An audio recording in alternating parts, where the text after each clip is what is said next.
Quran vocabulary 100%. The best application to understand Quran. Study with flashcards. Word list. Learn 25% of Quran vocabulary in 7 days.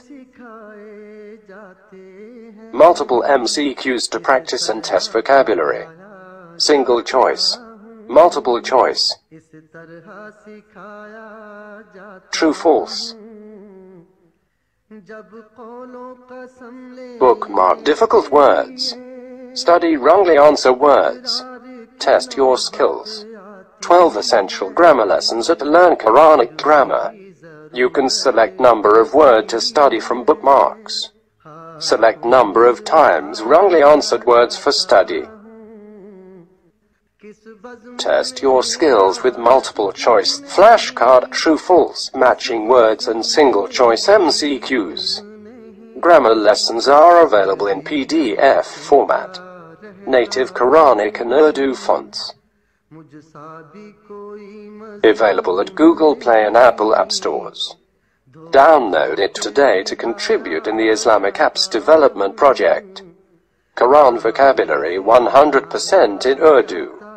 Visit smartappsweb.com.